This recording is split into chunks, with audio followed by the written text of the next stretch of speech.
Welcome into Extra Time, everybody. We've got a bit of a full house. Am I going to get to talk this time? Whenever Matteo's around, I don't get to say a word.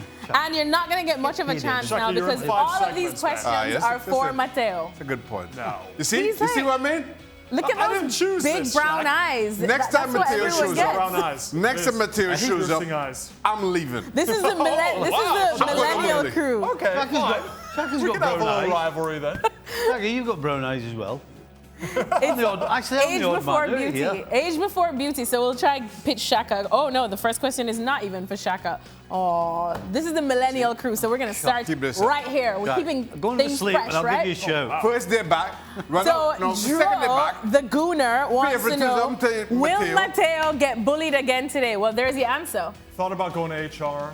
Stevie was pushing me around in the hallways. Shaka pinned me up, put mustard inside my shoes. So it's been a tough day. It's been a long day. So HR told you to bully me on set? HR said, we need to do is bully me? Is that the advice? I'm handling it okay. I'm handling it So there you go. There's the answer. Asking. Yes, he will be bullied again today because these two are relentless.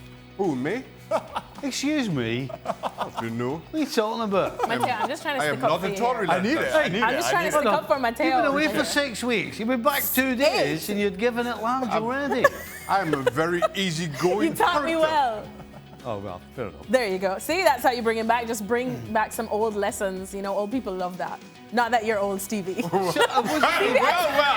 said old people in general. He looks good though. He's a silver fox. He's a bit with a hint of ginger. You know what? You're lucky. Silver fox with a hint of ginger. I don't stay there anymore. Stevie, she called you a ginge? Weren't you blonde? You were platinum blonde back in the day. He's strawberry blonde, apparently. Okay. I was like a 50 Shades of Stevie. Stevie. I was like a chameleon. 50 Shades of Stevie. That could be. You already have a book out. 50 Shades of Stevie. No, hold on. Move on from that. That is a mood killer like no one has ever uttered on this set. 50 Shades of Stevie. I can't. Move on. See, I can, and I want that sequel. No. Shall we move on then? Yes. So Maka wants to know, what's better to watch? Serie A now, more attacking but less great players, or the Serie A back in the 90s where it was more defensive but there were more great players? You guys want to start or no? Okay, so in the United States, the habit of a show. You go on. I know, but then if I answer it, then Shaka's going to bully me again. It's amazing how men's egos get bruised so easily. Go on, Matteo. Carry on. I moved here in the late 90s, and it was nearly impossible to watch football. We watched it in black and white. There was only one restaurant in Miami, Café dello Sport, and it was the only place you could watch Serie A. So I'd go there with my dad, and it was grainy. It looked like post-World War II era footage. You couldn't hear a thing. But we watched it like that, so I prefer watching it now in high definition. It is more open, it is more expansive football, but it's more because I can actually see what's going on. But are you missing bigger stars, those bigger names that really got you excited? Cristiano Ronaldo's in the league. Come on, guys, let's get excited. All right, there's one. Delict. It's 2. 19. So he's still a big star. Everyone wanted him. Very true. But of course, it's not the same league. To Matteo's point, I'd watch Italian football in the 90s on a grainy TV over today. Why, Shaka? For the reasons that you just mentioned.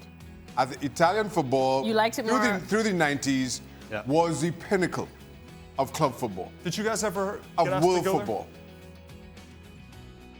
Oh, I was in the wrong side of the hill by then. What was the question? No, if you'd ever been approached to go to Serie A. In the 90s, that was the... No. I'd turned the corner by then, Shaq. Somebody put the brakes on me. They couldn't afford you, Stevie. That's class is permanent, but you know, though, Steve. Do you know, it was more enjoyable. I'm going to say the 90s as well. And the reason it was more enjoyable is because, not just because there was great players there, but there was a tension in every single game. Because every single team had exceptional players, even the teams that were struggling down at the bottom of the league, they still had great players. And there was always a tension about the game. Now, not all the games were fantastic, but they always had you glued to it because of that. The one thing that you could always say about Italian football is that technically it's always been great. And that has always been its focus. Now, throw in the number of world-class talents, the number of best players in the world at the time into that mix, and I don't think it gets any better than that. That was a lovely discussion. Green TV and all. So nice when you guys finally come together for a common cause. Let's move on now to this question from Elijah. And he says, if you're picking a team, who would you rather have in goal, Alisson or Ter Stegen? Seriously? I knew this was coming. Go on, Stevie. So Ter Stegen for you, right? Can somebody give me one reason why you would have Ter Stegen over Alisson? Shaka, give him the reason. Can you give me a reason? Because you're a massive fan of Ter Stegen. Listen, hold on. And I mean, I'm not trying to be flippant. I'm not trying to be flippant. I'm just saying. No. I will say, real wordsmith. As of the last 2 months, I think Alisson has surpassed Ter Stegen as the number one in the world. But before that, March, I probably would have said Ter Stegen is still number one. So it's not, you know, I think it's a. What month is this? July. How about July? I just answered that. He said. My point was. My point was that not so long ago, Ter Stegen, I thought was number one in the world. But over the last couple of months, I think Alisson has surpassed him. So the question isn't that silly after all, is my point. Okay. Just a fun little thing to throw in there. Alisson was the backup to Wojciech Szczesny at Roma. Yeah. Then he was sold off. Incredible. And he was actually developed there. The reason why, best goalkeeping coach in Italy at Roma helped develop Alisson. I would go with Alisson any day. Absolutely. Happy with that, Stevie? Yeah, I think Shaka's all right now. You think Shaka's all right now? Okay. Since Stevie's a bit of a bully today, we're going to take a question that low-key bullies him as well. This one's from Charlie Steele. And he says, I absolutely love Stevie, but how many times is he going to say, quote, the level drops when Liverpool brings on Divock Origi? I think we're up to 5 now. Do you want to say it one more time? You're muttering that in the hallways too, I heard that. Yes. If I'm asked a question about Liverpool's front line, then his name's going to come up. I can only answer the questions that I'm asked.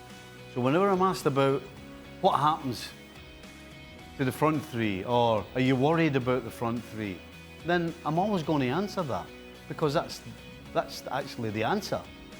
So unless you want me to tell lies, or just ignore the question, then I'm going to tell you that. Oh, you do both of those with some fluency. What?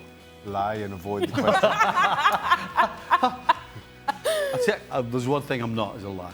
I'll say that now. There you go, Charlie Steele.